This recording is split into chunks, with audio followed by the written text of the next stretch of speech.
Okay guys, today we're going to be talking about upper receivers.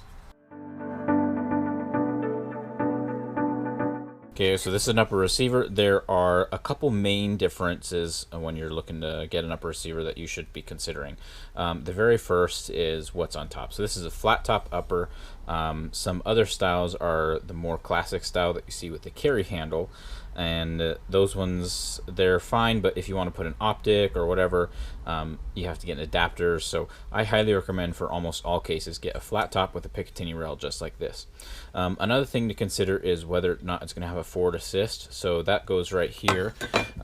This is just a stripped upper. It's not assembled at all. But this one is assembled.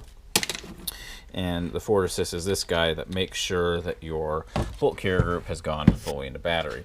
And there are some that come with it or not. Honestly, this is really a solution looking for a problem rather than a solution to a problem. In most cases, you'll never ever use this, but I personally like them because they look cool and it's a little bit more of a classic look. The other thing is, oftentimes uppers, typically they'll have an ejection port cover, but there are some that do not feature an ejection port cover, but typically they'll have one of those. So those are the three main features that you're looking for in an upper.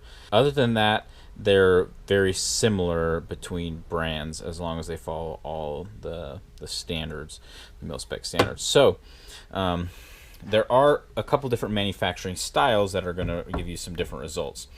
So there's forged, there's billet, and then there's cast. So forged upper, and when you look at them from a distance, they're all about the same. A billet upper is one that is just a solid block of aluminum and it's all machined out. And then a cast one is poured into a mold and then the final touches are machined out.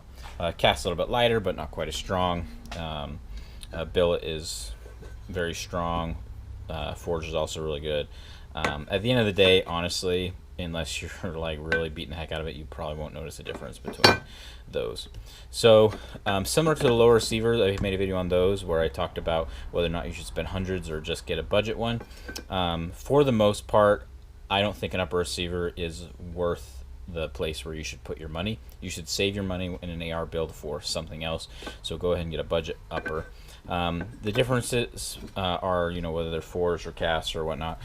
Also, typically a higher quality one will have tighter tolerances.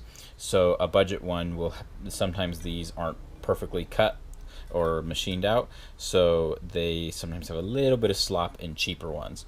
Another thing to consider is if you want to spend a little bit more money, they do have upper-lower combos that were machined and tested to fit perfectly together, so then you don't get any slop. But honestly, this is just a budget upper on an Anderson lower, and it's pretty darn good. Maybe there's a little bit of slop, but almost nothing at all. Like nothing noticeable, not going to be annoying at all. Okay guys, so that's pretty much it on upper receivers. If you have any questions, comments, or concerns, please put those in the comments below. Thanks guys. See you next time.